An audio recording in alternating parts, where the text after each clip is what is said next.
G'day, V-Dub here, and how you doing? Today's video is we're carrying on with the rust repairs, as well as some of the modifications that I've asked Dave to do to the body.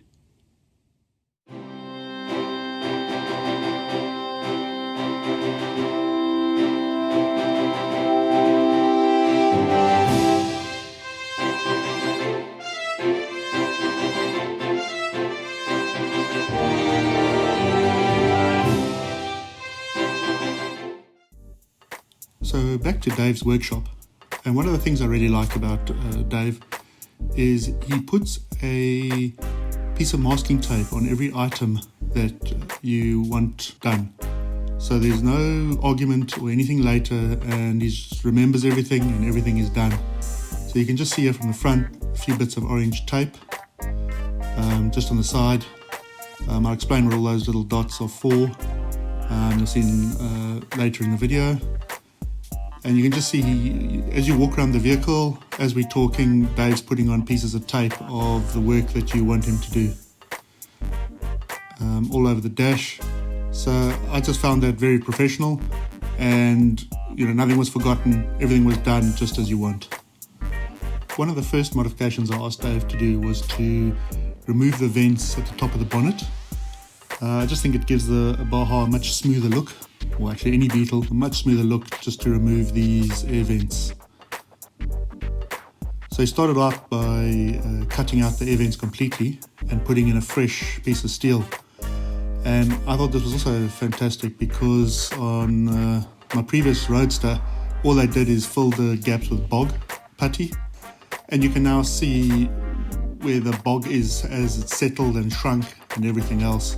Whereas this is fresh metal on in the repair, so you should never see those differences in shapes and dents ever coming through. That's just moving on. Dave's welded it all up, and then the car returned to me, and you can see he's painted over it with red oxide primer.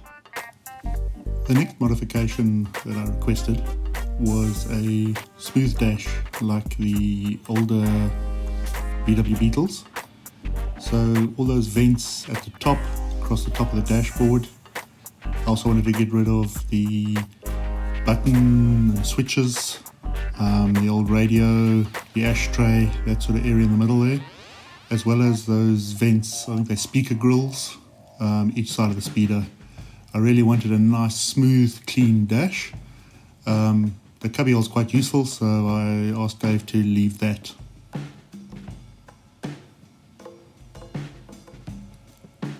So here you can see Dave just cut out all the steel and just taken the paint off so it's easy to weld up the holes. There's the filler piece that he's made to shape the steel ready to be welded in. There he's tack welded it in, just a couple of spot welds all around. But I mean, look at the quality. You can see it's straight, with the same curve as the vehicle, not twisted or bent or anything. So yeah, very good work from Dave. Here's the other side where the other speaker grill was. So Dave's just filled that out as well. We'll put that piece of steel in and spot welded. He's finished all the welds now, continuously welded all around, as well as the two holes on each side of the ashtray, and where the handle was, the grab handle. So just sanded or ground the welds down, as well as filled up the holes for the vents. So getting there.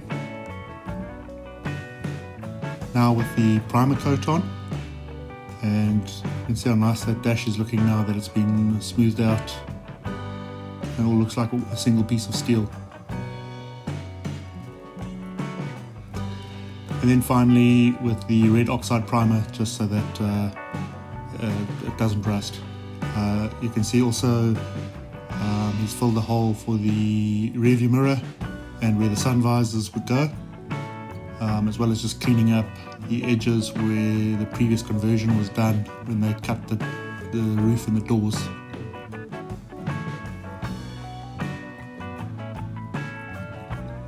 And that's how I got the vehicle back. So a nice smoothed out dash, all the vents deleted, all the switches and buttons deleted. So my plan is to put them along the bottom where the ashtray used to go, just that little panel there, and just keep that dash smooth like that. Leave me your thoughts and comments below if you agree, if you like that, or if you'd prefer the original dash. The next set of modifications are on the doors. And because this was a sedan that was cut into a convertible, the end of the doors, you can see they actually sort of go up for the B pillar there, where that piece of tape is, which is something that's bugged me all the time. So I wanted Dave to cut that off. Also wanted the door handles removed so that it's more like a buggy. And I've also removed the main window, and I wanted Dave to weld up that gap. So it's really more like a beach buggy than a car that you can close up. So that's just the other side. Again, Dave just marked the areas that he needed to work on, which was get rid of that B pillar return and the door handle. So that's welding in the piece across where the window would normally go. So I've kept a little vent window because that draws a straight line down from the roof cut. So the vent window will stay, but the main window I wanted welded up and closed up. So here Dave's just tacked in a piece.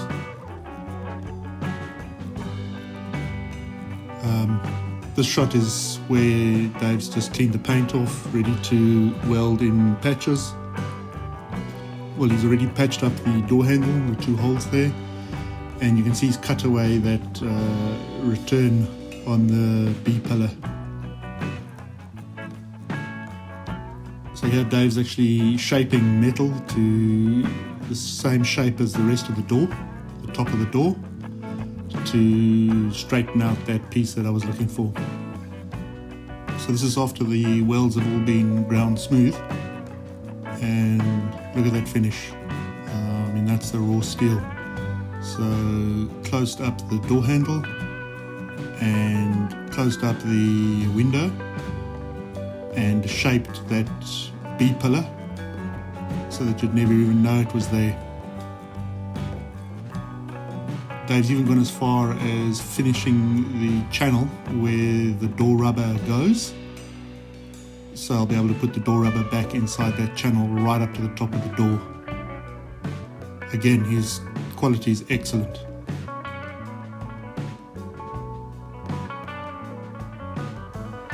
Just the door on the other side, showing when it's closed. I've left the B pillar section behind because it actually ties into the roll cage, so that's why I didn't ask Dave to sort that out. I've just left that as it is, but I think having the door smoothed off really makes a difference. Here it is with the red oxide primer, and you can see the vent window, the gap for the vent window has been left, but the main window has been deleted. The door handle's been deleted, as well as the return for the B pillar. And there's the car returned to me. So you can see that's what it looks like now with the work done. And just on the other side, that's just a mark there, a bit of a dent, but that'll be fixed with body putty when we finally paint the car. A few more modifications I asked Dave for was to get rid of the water squirter onto the windscreen, and that's just with the red oxide primer. I also asked Dave to get rid of the hole where the mirrors screw in, as I'm going to put some aftermarket mirrors on the car. And then that's just how the vehicle came to me. You can see the mirror's been deleted. Another item I asked for was to have the hole for the aerial filled in. That's it there, just filled in with the red oxide primer on it. And then that's the vehicle returned to me with the aerial hole filled.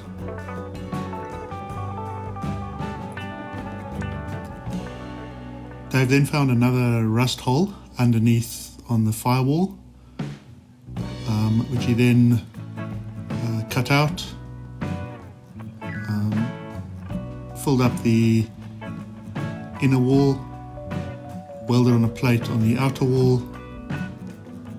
and then the final shot is just the final plate cleaned up with a bit of rust-proof prevention on it. Some smaller items that Dave also did for me was in the back sort of parcel shelf behind the back seat. There were some rust holes there, which Dave made some patch panels for and welded up the holes. And under the floor there was this rust tear, and again Dave made up a patch panel and welded that in for me. Alright, thanks for watching, take care and God bless.